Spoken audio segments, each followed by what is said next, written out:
August 14th at 5 p.m. And start with item A on the agenda, which is second reading of ordinance 2023-09 to amend the fiscal year budget to include a resource officer. And I will turn that over to the police chief and Mr. Hoffman. Yes, this is an update to change the budget to for a new SRO. The school district approved the SRO for the Easley Police Department. There's not but about 6% that we pay, and that's just going to be taken up through nutrition of the existing salaries. But this will be a new SRO for the Easley High School. And if you have any questions, we got Mr. Hamby back here. I got any questions? And make a note that Mr. Garrison is out. Well, that's just they're adding one is what they're doing. There'll be 2 at the high school. That is correct. Yeah, we've got what, 8 total, 9 total. Yes, there'll be 8 total. This is where last year we had 1.5 that we were sharing between the middle school and the high school. This will put 2 at the middle school and 2 at the high school. And we've got one at every elementary school. Any other questions?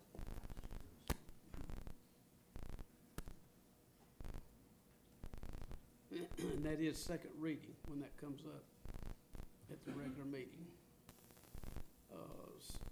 B, second reading of ordinance number 2023-10 to adopt the 2023 update version of zoning ordinance. And I'll turn that over to you. Yes, sir. Mr. Mayor, this is the second reading, second and final reading.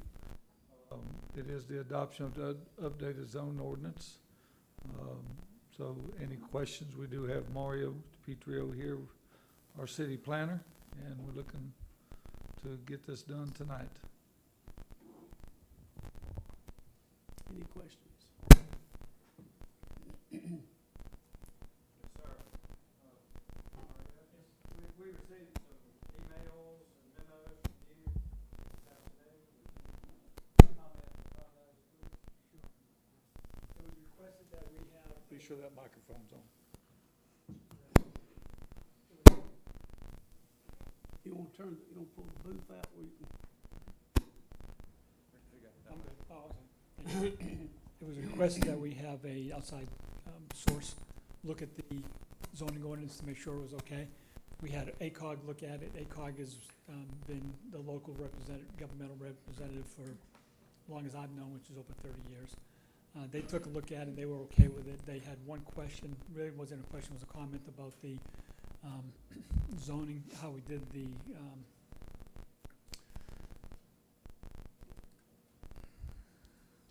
scale densities, and they just had one quick question about that. At the same time, Michael Day with the Associated Realtors was not in favor of that zoning approach, and we retained Tyson Smith with White and Smith, and he reviewed it, and he indicated that that the ordinance was acceptable, and he went through a bunch of reasons why we did what we did. Would you explain the scaled density to us, please, Mario? Sure. Scale density is on the last sheet.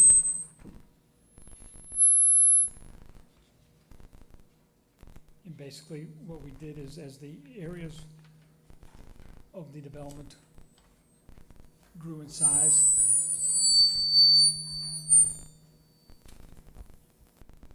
the densities decreased. Sorry. The last page of the email. Table 2.2. And the ordinance is table 2.2 on the last page of the email.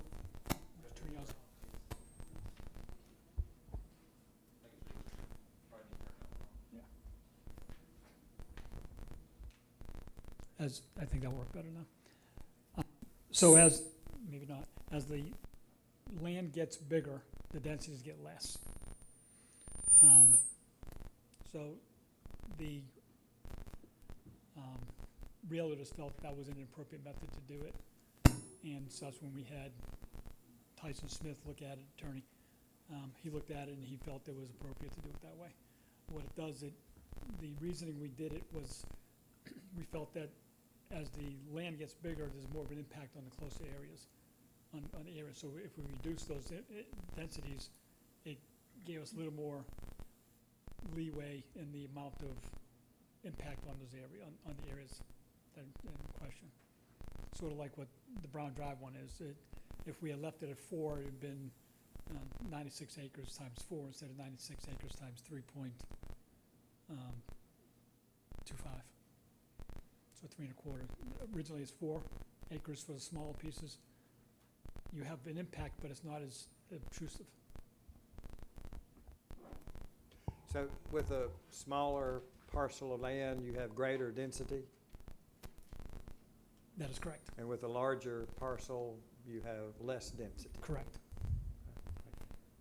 I think one of the things that does, Jim, is to encourage infill development, and that gives more of an incentive to go back into smaller vacant areas within the city. Makes it more viable.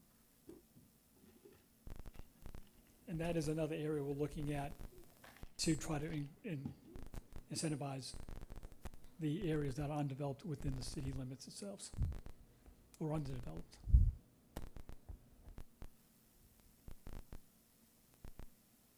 So who decides about the underdevelopment? Who decides that it's underdeveloped, and who decides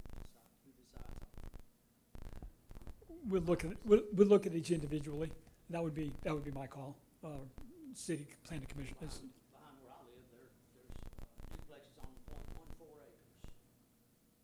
0.14 acres. Right. There's 3 duplexes behind my house, and that's a pretty small piece of property, and they'll be parking in the street probably. So, It's those are already developed, right? well, they are now, yeah. There's a 4th one that they originally built. Oh, 3. those are on almost 1 acre. 0.14 acres. Okay. 1 duplexes, 3 of them, side by side, each one of them is on 0.14 acres. Not the total site. Each duplex, two-sided duplex, 0.14 acres. That's under the old regulations, which So yeah. that seems a little tight to me. Well, there's 2 ways to look at it. Well, Yeah. I mean, by the zoning stuff, it's supposed to blend in with the surrounding area, is that not correct? Okay. It's supposed to be kind of the same as the other surrounding areas that are around that area, so. It's under right. I mean, there's nothing can be done, they're built now, they're actually starting another one behind that, so they've added another one. Right. Figured out a way to get another one stuff. That was under the old regulations, and there's really nothing we can do at it. As the new regulations, we go down to 4 units per acre. 4, Units per acre. so is that duplexes, is that? That's 4 units. Okay, well, there's 8 there now. Right. It's a half an acre. Right. Is that correct? Correct. Yeah, you could have on half an acre. You could have 4 units. On an acre, you could have actually 14. I think it's. Well, Yeah. they'll be parking in the street, okay. And I've already complained about that because it's on Sutton Drive, there's a sharp curve, and the guys who built all these, they parked all the way up down the street when they could have parked in that field out there, but they chose to park on the road. And my constituents were complaining about it. Well, So that's when you call the building department and talk to Travis. well, I talked to the police department. Okay. They ended up calling Tom. Okay. And nothing was done, so they stayed where they were. All right. It was a safety issue for my constituents who couldn't get out of their, condos right there at Park Place, or Park, something it's called. It doesn't blend in with the surrounding areas, but I guess that was part of the old zoning ordinance as well, is that correct? Well, when you have condominiums right there, so it does sort of blend because it's a multi-family use. Okay, I mean, it's a done deal now. Right, exactly. And it's not illegal to park on the street. Well, we frown on it. We We frown yeah. on it, but it's not illegal. Well,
But he's indicating that the, typically, the request comes to the building inspector, and the building inspector can actually, in this situation, shut them down if they want to.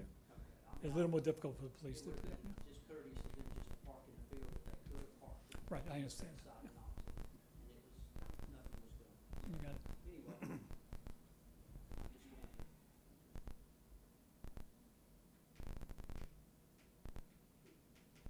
Thank y'all. Anybody else?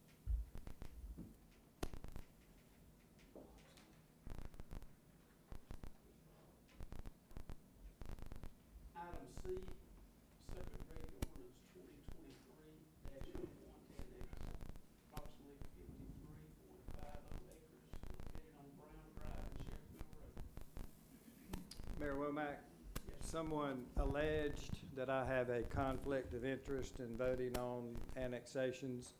I'll read a more detailed statement at the regular meeting, but this allegation of a potential conflict of interest has not been resolved, so I will recuse myself from voting on this annexation.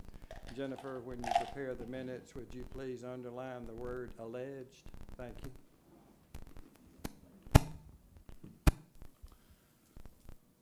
Mayor, council,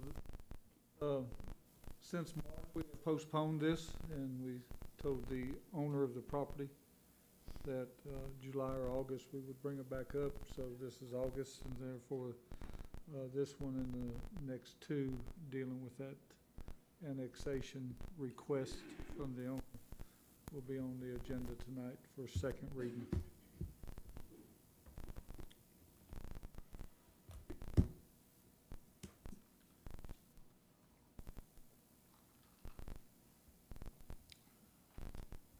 anybody have any questions for that one?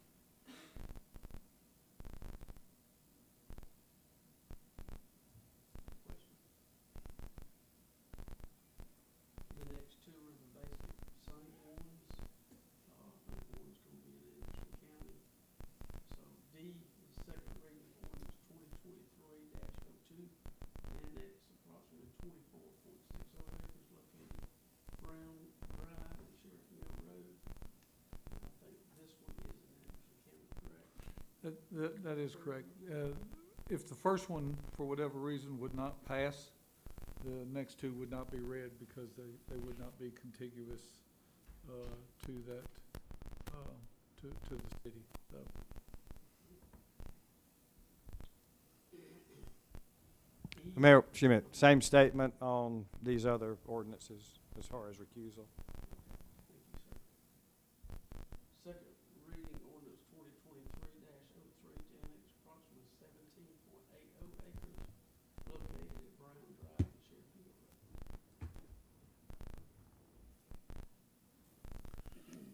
Mayor, just for the record, the one before was not Anderson County. I made a mistake. This last one would be the Anderson County one with a different tax map number. So D is not in Anderson. That's correct.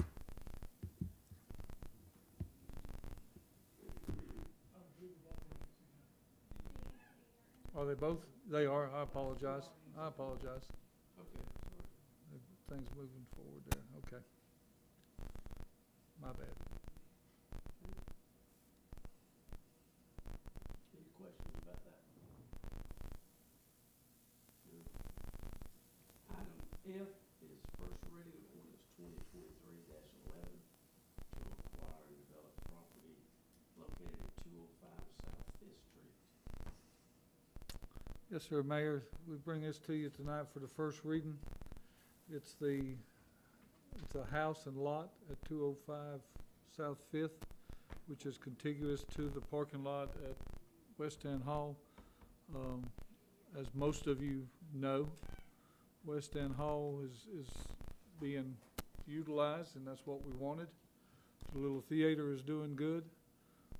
West End Hall, we're through with we're about almost through with the renovation. We're slowly getting it opened back up. With the school district being there, using the bottom floor. There's a lot of parking goes on there, and there seems to always be a lot of conflict with the parking going there. I think the silos use it for overflow sometimes too, which is, it's a public parking. So they came to us with this opportunity to purchase that. We had a survey done.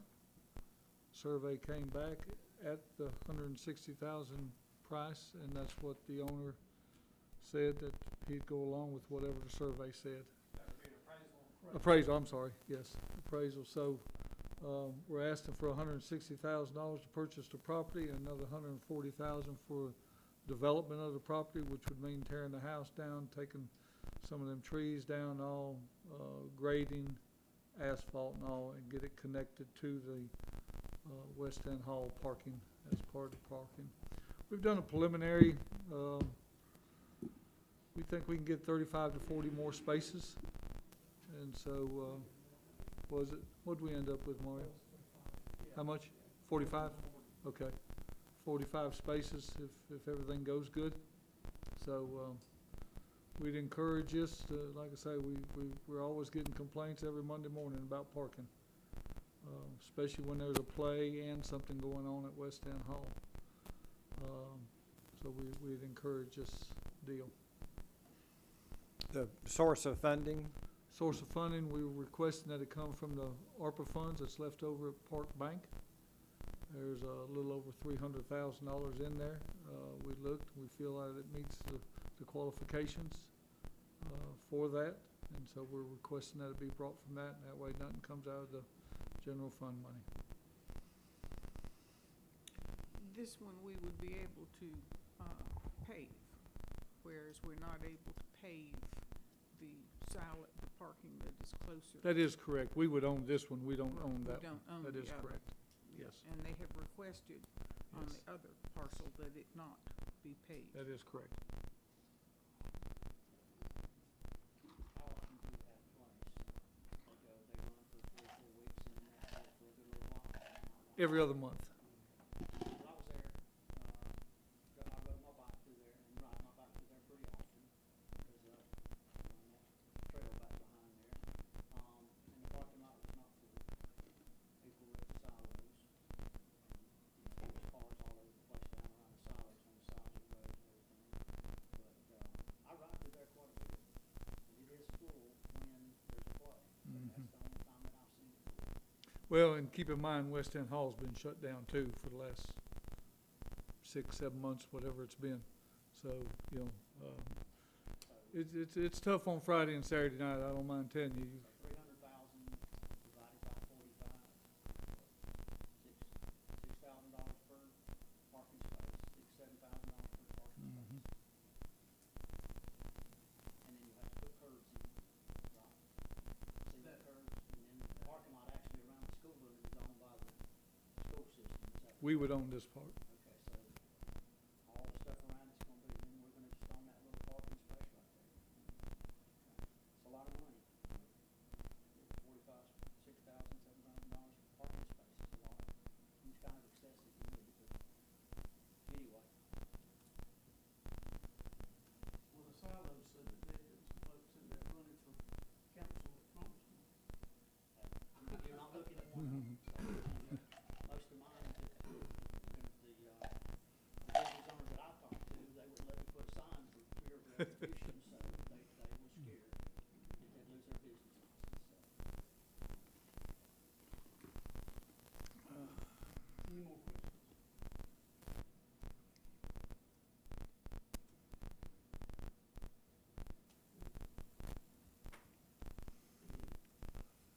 Item 4 is updates from staff.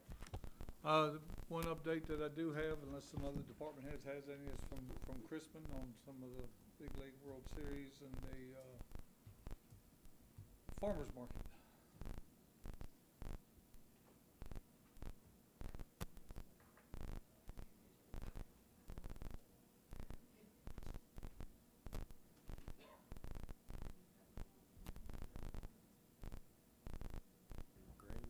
Thank you. I do want to say on behalf of the Parks and Rec Department, thank you for council and thank you for the other departments in the city to help us put on the 21st year of the Senior League World Series in Easley. We did host 6 teams from across the country and then 6 international teams that all came to Easley and played. It was just a wonderful experience. It's always one of my favorite events. So just thank you so much for your support. I did want to mention the beautification committee is going out and picking litter up. They're meeting Saturday morning at Tri-City Lanes from 10 to 12. It's the same group. They are still on their every third Saturday kick, and so they have released it about a couple weeks beforehand. Sue Peckus heads that up, so if you want any other information. The farmers market will be happening again this Saturday through the end of September from 8 to 12. I think there's about 25 vendors confirmed for this weekend, so we're excited. She did announce, Miss Danielle did announce the Rock at the Clock series. She has not announced who the first performance is, so I will not steal her thunder. But the first one is September 1st. We're kicking off Labor Day weekend with our concert series. We're so excited. We hope you guys come out to Old Market Square. And then I do want to say that we do have a 9/11 remembrance program happening on 9/11. You'll get more information as that is to come, but I know the next council meeting, I believe, falls on that date, so I just wanted to mention it to you. But you'll get more information after, probably in the next couple of weeks. So. Thank you, Chris. Any other department heads got anything they need to update on? If not, Mayor, We, items for discussion with council. yeah, just one thing from us, we did meet with, Tony and I met with the hospital. They have been, in the talks for the last year or two about giving or donating the walking trail that they have over at the hospital to us. So we met with them, a week or so ago and discussed that, and they're gonna go back to their higher ups and see what the stipulation's gonna be. So that's just, that would be more green space that we could capture in that area, if at all possible. Anything I missed? I think that's it, sir, unless council has anything. Mayor Womack, we'll have, I'm sure, some observation or remembrance for Officer Hare at the regular meeting. I would like to really thank all of the surrounding communities who helped to support us while we were doing the remembrance and doing the service for Officer Hare. The support, I think, was tremendous, and I'm really proud of that.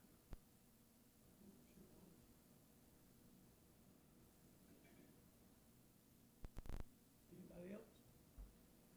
If not, we'll stand adjourned until